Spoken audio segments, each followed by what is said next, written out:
Yo les voy a hablar sobre lo que es el enfoque curricular dentro de las prácticas culturales. Bueno, dentro de esta sección de los lineamientos se plantea la cultura física como parte de los conocimientos en los lineamientos curriculares. Esto debido a la tradición, puesto a que en ellas se ven ritos, juegos, fiestas, gimnasia, que ahora en la actualidad las encontramos como en el deporte, en la danza, en la actividad física e incluso en la recreación. Ya sabiendo esto, en el momento en que va a ser aplicada las prácticas culturales dentro de nuestra educación física y la actividad física actual, tenemos que tener en cuenta que existe una gran universalidad en lo que es la formación humana y social, por lo que las instituciones escolares tienen la posibilidad de escoger y organizar según ciertos parámetros y procesos de desarrollo. Esto dependiendo ciertos niveles como las características de los estudiantes, el contexto institucional y el contexto social. Algunas de las prácticas que mencionan dentro de los lineamientos curriculares como pertenecientes de la cultura física son el juego, puesto a que este se reconoce como un fenómeno primario que se presenta como necesidad para el desarrollo armónico tanto del individuo como en los grupos sociales. En este caso, para poderlo ver reflejado en lo que es el contexto pedagógico, hallamos lo que es la ludoteca, que es un espacio abierto en el que se dan los juegos y la interacción entre los distintos individuos, junto a lo que se le conoce el carácter lúdico. El carácter lúdico se plantea como un sentimiento de goce que se debe fomentar y deben sentir los individuos, los estudiantes en todo momento, dentro de la enseñanza como en los espacios de, por la redundancia, esparcimiento. Otro de los aspectos culturales que encontramos es el deporte. Pues el deporte es considerado como un fenómeno social en el que se aprende desde la diversión, el pasatiempo y la competencia.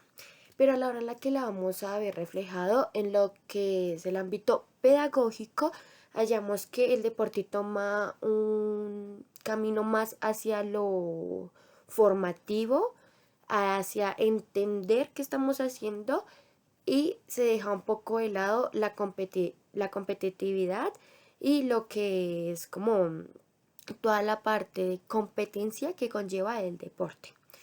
También encontramos otro aspecto que es la recreación, el cual se reconoce como una necesidad frente a la expresión, al esparcimiento, a la integración personal del individuo. Esto haciéndolo perteneciente a un grupo y a una cultura. Así que lo hace por medio de la recreación, el individuo dentro del área pedagógica se siente perteneciente, se siente dentro de un grupo, de su ámbito social. También encontramos la danza y la expresión corporal, las cuales son manifestaciones que están muy arraigadas a la tradición, esto debido a que son representativas dentro de las costumbres, las creencias y reflejan situaciones de vida cotidianas de los pueblos o de las tradiciones que tratamos de mostrar. Bueno, eh, dentro de este enfoque curricular se presentan algunas claves para darlo como un proyecto pedagógico vivo y no como un lista de actividades que uno tiene que seguir al pie de la letra.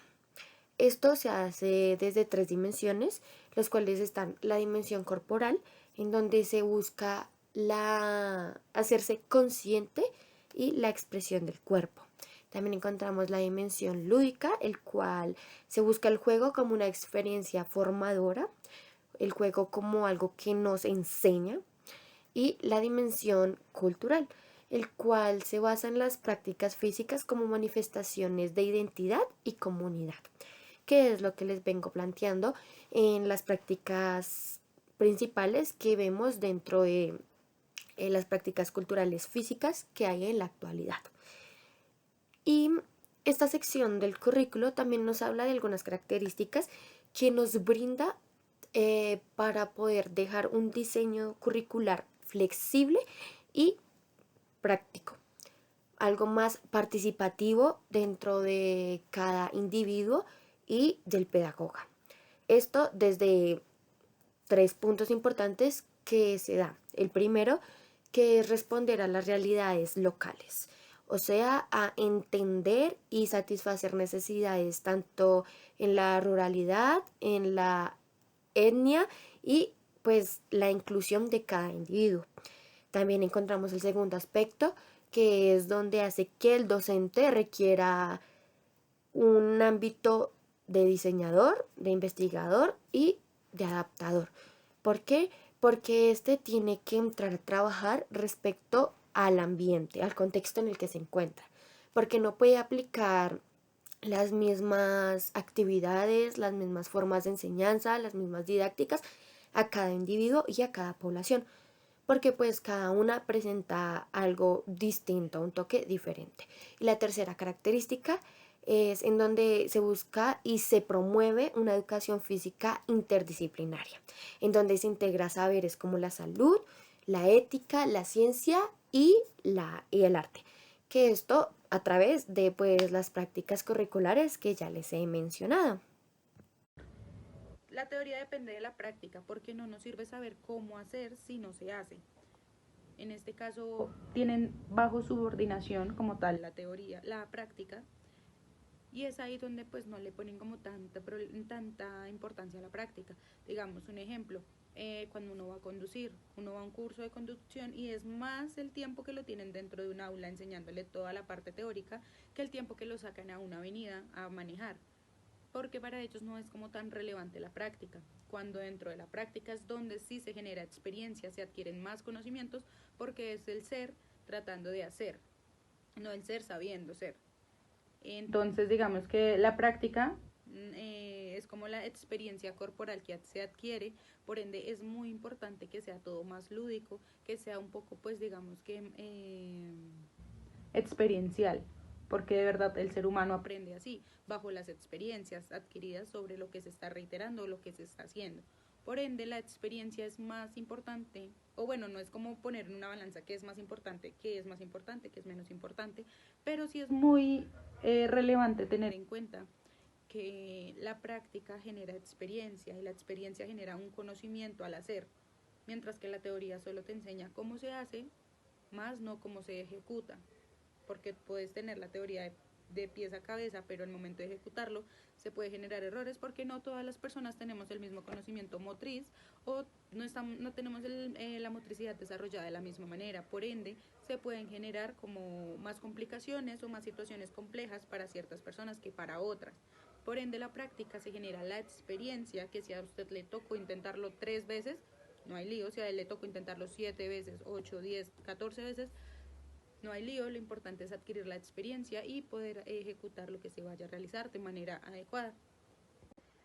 Y en estos puntos es donde nosotros separamos el saber y el hacer, porque el práctico, la diferencia fundamental entre estos dos, el conocimiento práctico y el conocimiento teórico, es que si al primero se le interesa el descubrimiento de verdades adecuadas y al segundo se basa o se implementa bajo lo que vendría siendo las experiencias confirmadas. ¿A qué me refiero con esto? Que la teoría se aprende básicamente leyendo, analizando, estudiando bajo un análisis de investigación, y la práctica pues ya es lo que usted está efectuando bajo lo que aprendió teóricamente. Pero digamos que la práctica no es que no sea importante, realmente siento que es mucho más importante porque aquí entra algo muy fundamental que es el saber hacer y saber cómo hacerlo, porque usted puede saberse la teoría perfectamente, pero a la hora de efectuarla puede que su manera de efectuarla no sea la correcta. Entonces es por ende que el hacer se maneja bajo las experiencias adquiridas. Por ende, digamos que no es igual decir el saber hacer y saber cómo hacer. En este caso también es comprender el saber cómo depende del saber qué. ¿Cómo hago esto sabiendo que bajo qué se efectúa? Separando el saber y el hacer. ¿Qué sucede? Que lo práctico está, digamos, como subordinado bajo con la teoría, porque se interpreta, lo pongo entre comillas, se interpreta que la práctica no es tan importante como la teoría misma. Buenas tardes, siendo consecuentes con los temas vistos en clase y con las exposiciones elaboradas hasta el momento, les vamos a hablar acerca de los lineamientos curriculares, que no son más sino orientaciones y pautas generales que definen la estructura y el enfoque del currículo educativo. Como ya lo habíamos hablado, entonces el documento que estamos trabajando básicamente nos ayuda a planear y a diseñar una educación física más enfocada en lo personal, en ver el bienestar del aprendiz, del alumno y pues digamos que inducirlo a que tenga más autocuidado. Entonces, la educación física, básicamente con este currículo, se enfoca en lo multidimensional y en lo homogéneo, ya no tanto en el movimiento. Es un espacio para crecer como personas. Los lineamientos curriculares nos invitan a pensarlo en una mirada integral, en donde el juego y la emoción y la convivencia, pues digamos que tienen un papel clave. Va desde el currículo hasta la evaluación. Está formado para que el estudiante se forme en valores, en conciencia y pues en creatividad y en diferentes habilidades. Abarcaremos aspectos como la expresión corporal y digamos que unas subdivisiones. También sobre los planes de estudio, las evaluaciones, el maestro de la educación física. Iniciando con el enfoque curricular, este plantea un giro multidimensional y lo homogéneo. Esto por medio de una acción educativa que corresponda a las exigencias de un nuevo mundo. Entonces reubica conceptos para una formación personal y social y que potencie la multidimensionalidad. Los ejes de construcción como tal del currículo se dividen en procesos de formación, en prácticas culturales y en competencias. Dentro de los procesos de formación se construyen las experiencias pedagógicas y dinámicas centradas en la evolución de aprendizaje de habilidades y destrezas motrices.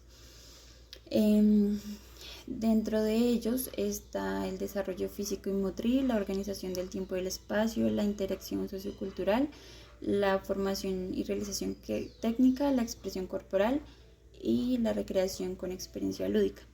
En el desarrollo físico y motriz se comprenden procesos de conocimiento, desarrollo, de valoración y de dominio del cuerpo. Digamos que potencia modelos de movimiento como postura, desarrollo motriz, dominio corporal y como tal intentan formar un todo armónico viendo la parte ambiental, social y cultural. Cuando se consigue el desarrollo físico, entonces digamos que se forma una persona integral. También permite adaptabilidad y supervivencia, desenvolviéndose en el entorno y consigo mismo.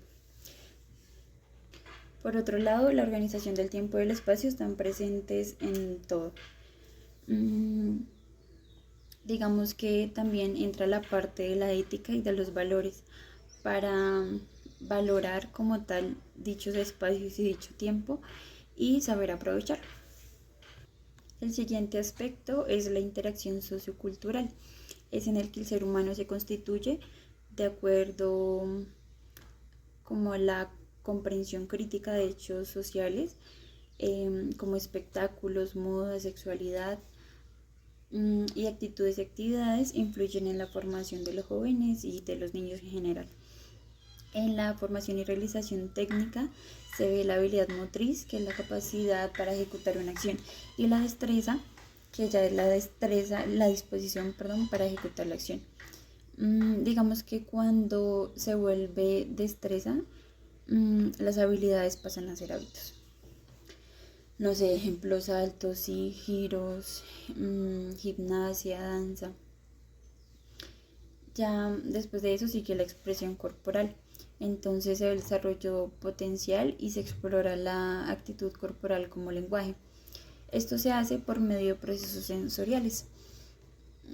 Ahí se reconoce y se aprecia nuestra presencia como tal.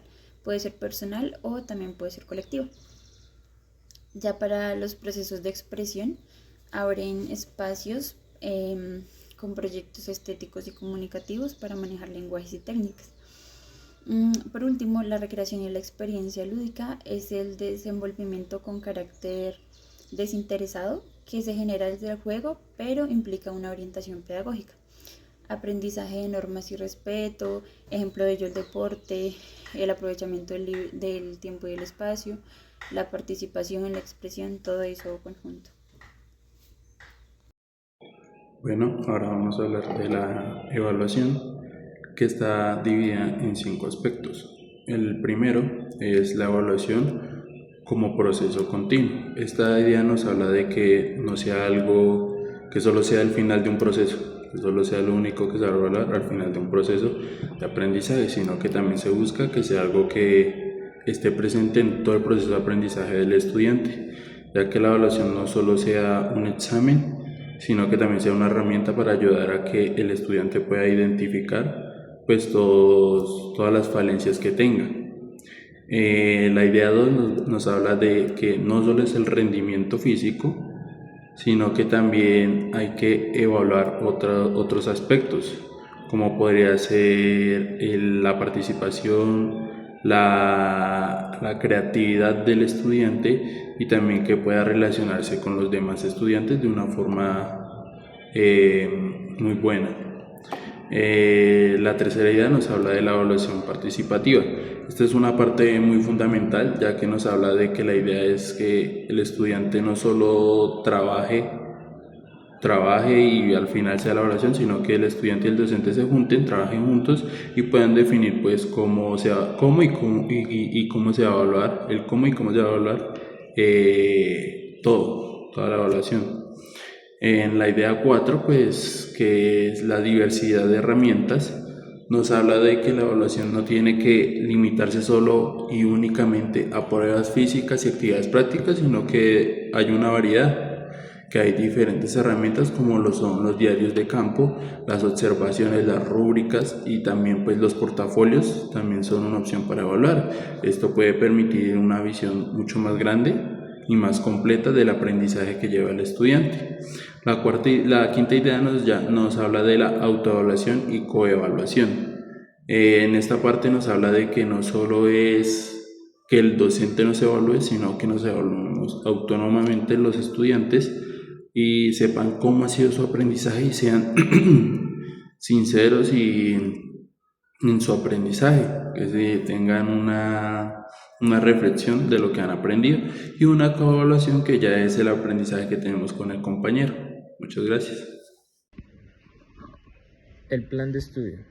El objetivo del plan de estudio son los procesos de formación, prácticas culturales y el desarrollo del estudiante adaptándolo a las necesidades de la institución.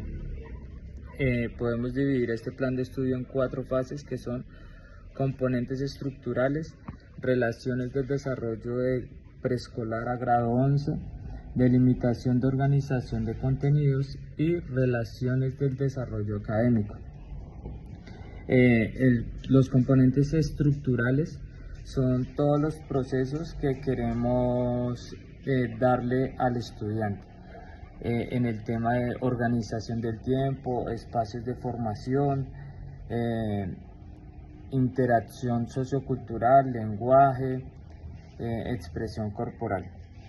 Ahora, la estructura y fases didácticas relacionadas con las etapas del desarrollo del estudiante. Los contenidos y las actividades que se adaptan a las características de cada grupo de grado. En las relaciones del desarrollo de preescolar a 11 es todos los temas que vamos a ver digamos en las fases de cada periodo, cada semestre y en cada grado. Como ahorita vemos de pronto en la tabla, vamos a ver un poquito más ese tema. Y la delimitación y la organización de contenidos. Los contenidos determinan a partir de problemas reales, promoviendo una dinámica educativa participativa y significativa.